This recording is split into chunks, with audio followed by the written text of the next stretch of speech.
नमस्कार दोस्तों, विहंगम दर्शनम पर आप सभी का स्वागत है।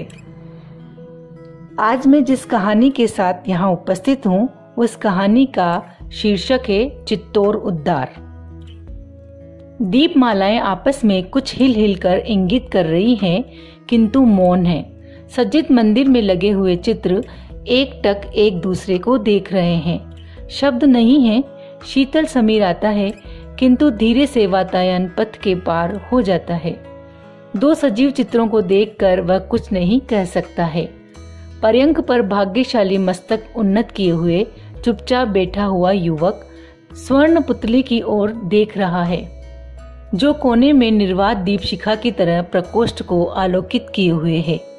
नीरवता का सुंदर दृश्य भाव विभोर होने का प्रत्यक्ष प्रमाण स्पष्ट उस गृह में आलोकित हो रहा है। अकस्मात गंभीर कंठ से युवक उद्वेग में भर बोल उठा, सुंदरी, आज से तुम मेरी धर्म पत्नी हो, फिर मुझसे संकोच क्यों? युवती कोकिल स्वर से बोली, महाराज कुमार, ये आपकी दया है जो दासी को अपनाना चाहते हैं, किंतु वास्तव में दासी आपके योग्य नहीं है। युवक ने कहा, मेरी धर्म परिणीता वधू मालदेव की कन्या अवश्य मेरे योग्य है। यह चाटुक्ति मुझे पसंद नहीं। तुम्हारे पिता ने, यद्यपि वह मेरे चिरशत्रु हैं, तुम्हारे ब्याह के लिए नारियल भेजा और मैंने राजपूत धर्मानुसार उसे स्वीकार किया। फिर भी तुम्हारी ऐसी सुंदरी को पाकर हम प्रवंचित नहीं हुए और इसी अवसर पर अपने पूर्व पुरुषों की जन्मभूमि का भी दर्शन मिला। उदार हृदय राजकुमार, मुझे क्षमा कीजिए। देवता से छलना मनुष्य नहीं कर सकता। मैं इस सम्मान के योग्य नहीं कि पर्यंक पर बैठूं, किंतु चरण प्रांत में बैठकर एक बार नारी जीवन का स्वर्ग भोग कर लेने में आपके ऐसे देवता बाधा न देंगे। इतना कहकर युवती ने पर्यंक से लटकते हुए राजकुमार के चरणों को पकड़ लिया। वीर कुमार हम्मीर अवाक होकर देखने लगे, फिर उसका हाथ पकड़कर पास में बैठा लिया। राजकुमारी शीघ्रता से उतरकर पलंग के नीचे बैठ गई। दाम्पत्य सुख से अपरिचित कुमार की भवें कुछ चढ़ गईं, किंतु उसी क्षण यौवन के नवीन उल्लास ने उन्हें उतार दिया। हम्मीर ने कहा, फिर क्यों तुम इतना उत्कंठित कर रही हो? सुंदरी, कहो क्या बात है? राजकुमारी, मैं विधवा हूँ। 7 वर्ष की अवस्था में सुना है कि मेरा ब्याह हुआ और 8वें वर्ष विधवा हुई।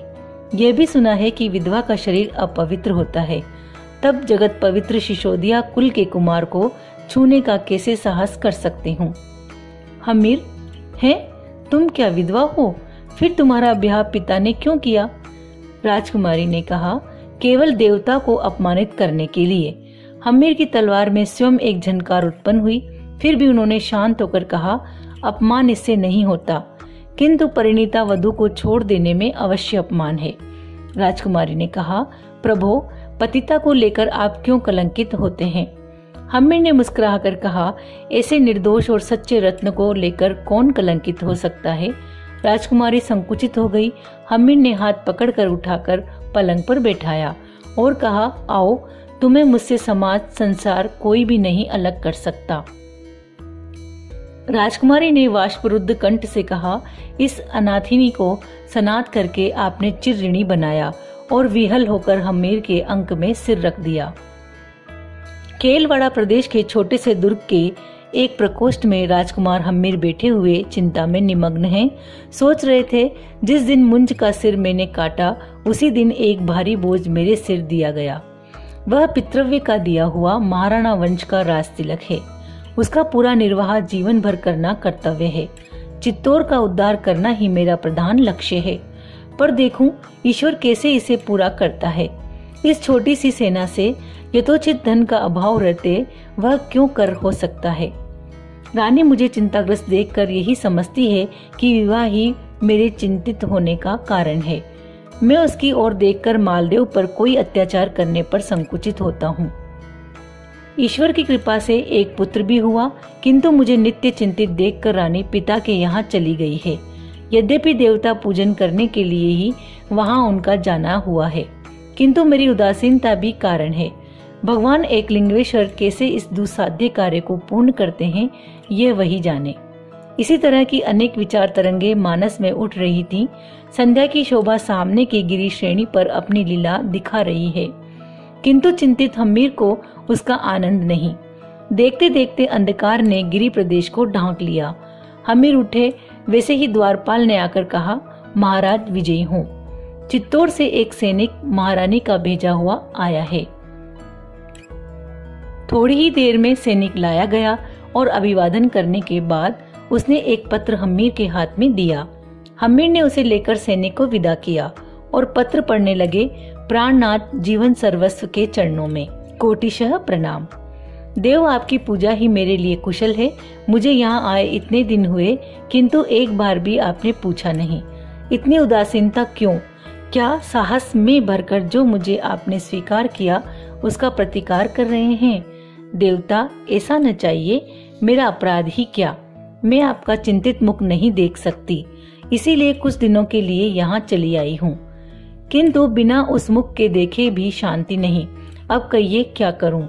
देव, जिस भूमि की दर्शन अभिलाषा ने ही आपको मुझसे ब्याह करने के लिए बाध्य किया, उसी भूमि में आने से मेरा हृदय अब कहता है कि आप ब्याह करके नहीं पश्चाताप कर रहे हैं, किंतु आपकी उदासीनता केवल चित्तौड़ उद्धार के लिए है। मैं इसमें बाधा स्वरूप आपको दिखाई पड़ती हूँ। मेरे ही स्नेह से आप पिता के ऊपर चढ़ाई नहीं कर सकते और पितरों के ऋण से उद्धार नहीं पा रहे हैं। इस जन्म में तो आपसे उद्धार नहीं हो सकती और होने की इच्छा भी नहीं कभी, किसी भी जन्म में।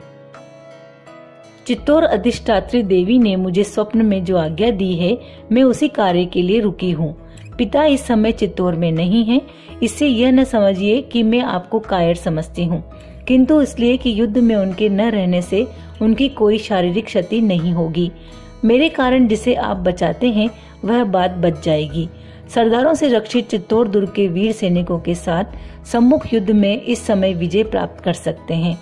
मुझे निश्चय है भवानी आपकी रक्षा करेगी और मुझे चित्तौड़ से अपने साथ लिवान जाकर यहीं सिंहासन पर बैठिए।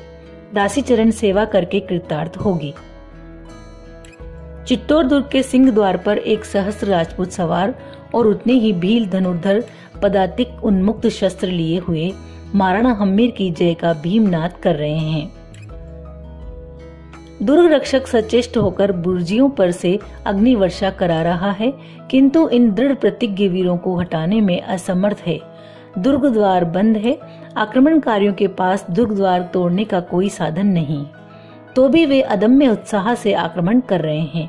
वीर हम्मीर कतिपय उत्साही वीरों के साथ अग्रसर होकर प्राचीर पर चढ़ने का उद्योग करने लगे, किंतु व्यर्थ, कोई फल नहीं हुआ।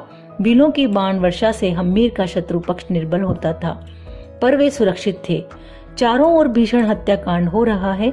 अकस्मात दुर्ग का सिंह द्वार सशब्द खुला। हम्मीर की सेना ने समझा कि शत्रु मैदान में युद्ध करने के लिए आ गए।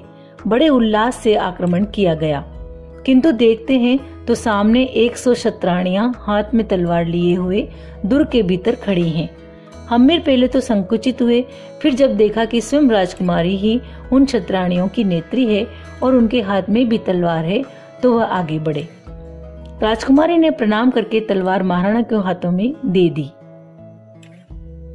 राजपूतों ने भीमनाद के साथ एक लिंग की जय घोषित किया। वीर हम्मीर अग्रसर नहीं हो रहे हैं। दुर्ग के रक्षक ससैन्य उसी स्थान पर आ गया, किंतु वहां का दृश्य देखकर वह भी अवाक हो गया। हम्मीर ने कहा, सेनापति, मैं इस तरह दुर्ग अधिकार पा तुम्हें बंदी नहीं करना चाहता। तुम ससैन्य स्वतंत्र हो, यदि इच्छा हो तो युद्ध करो।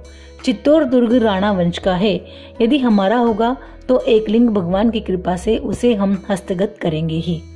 दुर्ग रक्षक ने कुछ सोचकर कहा, भगवान की इच्छा है कि आपको आपका पैतृक दुर्ग मिले, उसे कौन रोक सकता है। संभव है कि इसमें राजपूतों की भलाई हो, इससे बंधुओं का रक्तपात हम नहीं करना चाहते।